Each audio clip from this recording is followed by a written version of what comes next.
Al-Ghazali says, "Do you know the impossibility of an eternal will related to the temporal creation of something through the necessity of reason or its theoretical reflection?"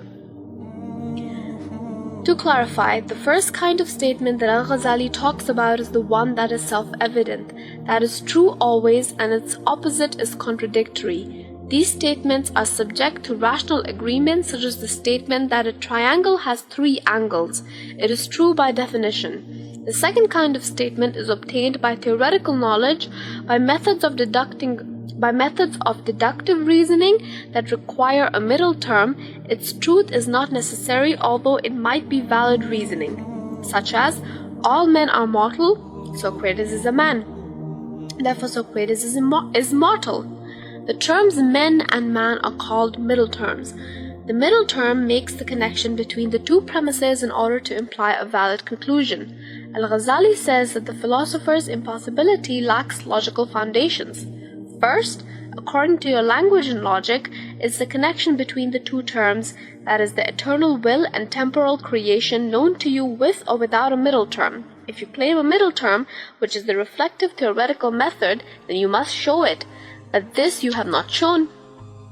Second, if you claim to know this impossibility through the necessity of reason and it is clear and self-evident, how is it then that those who oppose you do not share this knowledge with you?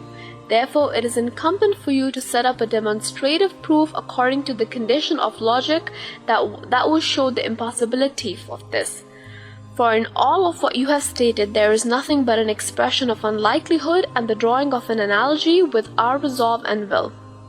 This is false because the eternal will does not resemble temporal human intentions. As regards the sheer deeming of something as unlikely without demonstrative proof, this is not sufficient. To clarify, the core of Al-Ghazali's objection is the issue of impossibility. This is why he shifts the discussion from ontology to epistemology by challenging the epistemological foundation of their metaphysics. This shows that philosophers who are logicians are logically inconsistent and have difficulty in fulfilling the requirements of logic in their metaphysics. We need to keep in mind that this is the goal that Al-Ghazali intended to achieve in his book titled The Incoherence of the Philosophers, تحفظ الفلاسفة. By shaking the epistemological foundation of their argument, Al-Ghazali was able to make their proof collapse. The philosophers replied to him, "We know by the necessity of reason that a necessitating cause with all its conditions fulfilled is inconceivable without a necessitated effect, and that the one who allows this is stubbornly defying the necessity of reason." Al-Ghazali offers an argument based on spherical motion to prove that the claim of the eternity of the world is contradictory and thus impossible. With what argument would you deny your opponents inasmuch as they have said the following? The world's past eternity is impossible because it leads to affirm circular movements of the heavenly sphere whose number is infinite and whose individual units are innumerable, even though they divide into a sixth, a fourth, a half, and so on. The sphere of the sun rotates in 1 year, whereas Saturn's rotation is 30 years, so that the rotation of Saturn are 3/10 those of the sun. Again, the rotations of Jupiter are a 12th of the rotations of the sun, for it rotates once every 12 years. Now, just as the number of the rotations of Saturn is infinite, the number of the solar rotations, although 3/10 of the latter, is also infinite. Indeed, the rotations of the sphere of the fixed stars, which rotate once in every 36,000 years, are infinite, just as the sun's movement from east to west, taking place in a day and a night, is likewise infinite. If one then were to say, this is one of the things whose impossibility is known by the necessity of reason, how would your position differ from his statement? Al-Ghazali argues, indeed, how are you to answer if one were to say, is the number of the rotations even or odd, or both even and odd, or neither even nor odd? Should you answer either that the number is both even and odd, or that it is neither even nor odd? This would again be something whose falsity is known through rational necessity. If you were to say that the number is even, then how can the infinite be in need of one?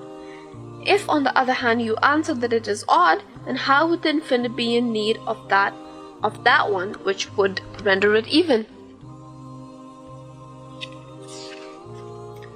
You are then necessarily forced to uphold the statement that it is neither odd nor even.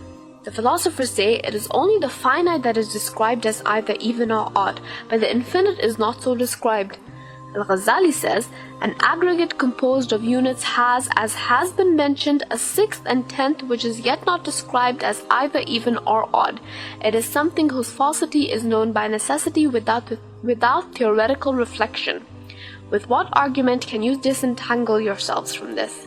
The philosophers say, the place of error lies in your statement that the heavenly movements consist of an aggregate composed of units, for these rotations are non-existent. The past having ceased to exist, the future not yet existing, the aggregate refers to existence that are present, but here there is no such existent.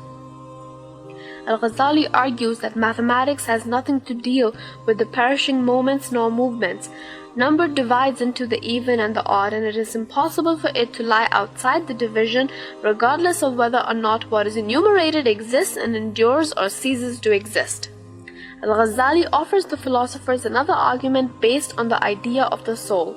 According to your own principles, it is not impossible that there should be existence that are here and now, individual entities varying in descriptions that are infinite.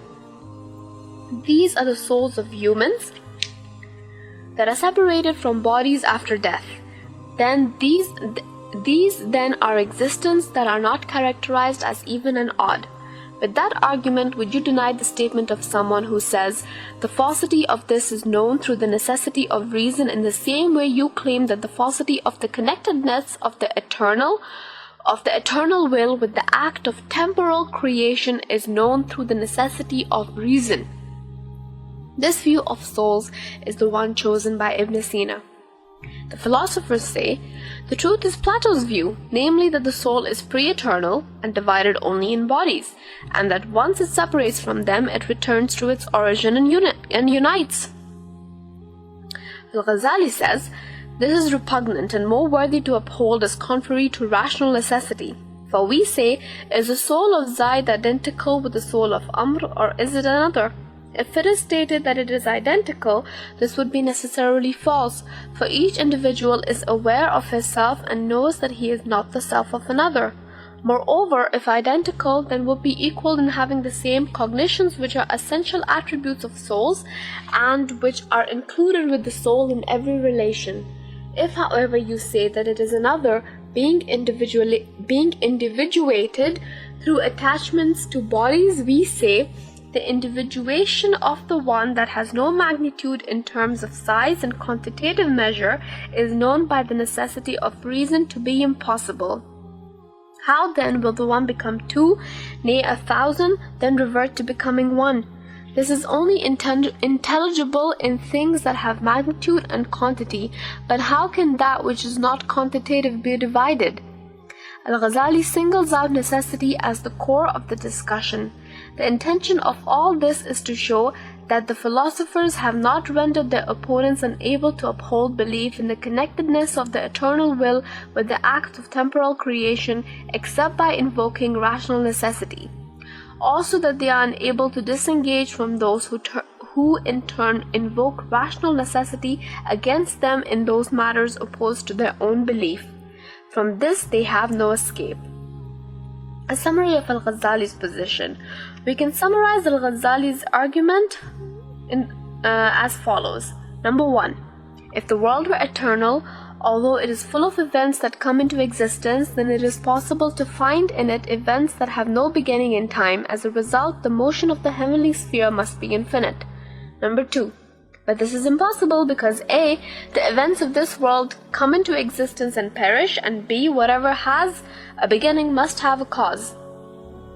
Number 3. Therefore, the implication of this hypothetical statement that the world is eternal is impossible. The previous discussion is the first part of Al-Ghazali's first objection against the philosophers. It is totally centered around the epistemological foundation of the impossibility, as Al-Ghazali states above.